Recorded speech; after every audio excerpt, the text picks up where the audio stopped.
Given the recent relentless criticism of President Obama by Al Gore's successor as vice president, and given the current politics of Mr. Gore's own choice for his vice presidential running mate in 2000, I asked Al Gore what he really thinks about Dick Cheney and Joe Lieberman. Check it out.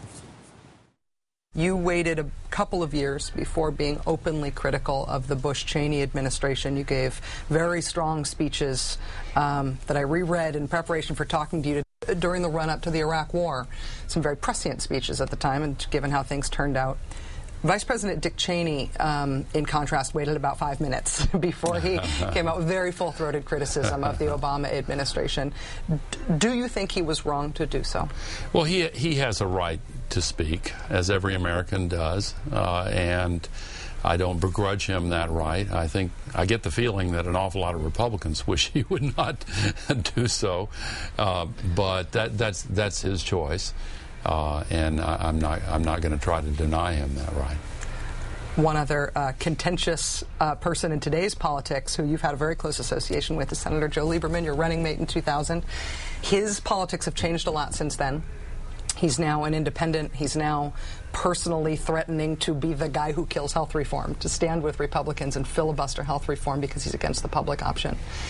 Do you have any continuing relationship with him at all? Sure. Do you, I guess I'll just ask this in a pointed way, do you regret the sort of turbo boost you gave to his career by picking him as your running mate, given how he has changed in his politics in the 8 years or 9 years since? Well, short answer is no. We were very close friends in the Senate. We're still friends.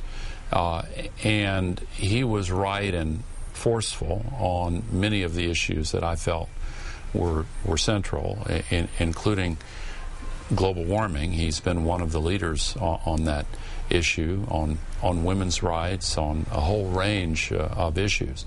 I disagree with him on a lot of the issues that have become more prominent since then, but I would urge people to wait until the denouement of this health care debate to see where it falls out, because I do believe that Harry Reid is going to be successful in passing it fairly soon.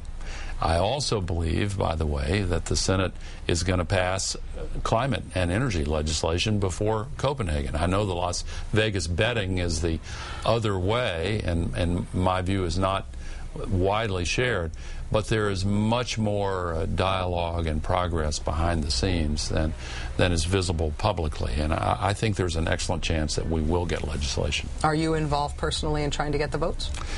I have been called by the leadership and also by John Kerry and Barbara Boxer, who are the key point people on this, both of them doing a terrific job, and I've given advice. I'm not individually calling senators, no, but I'm close enough to it to have a very strong feeling that it's moving forward and has a much greater chance of passage than most people think.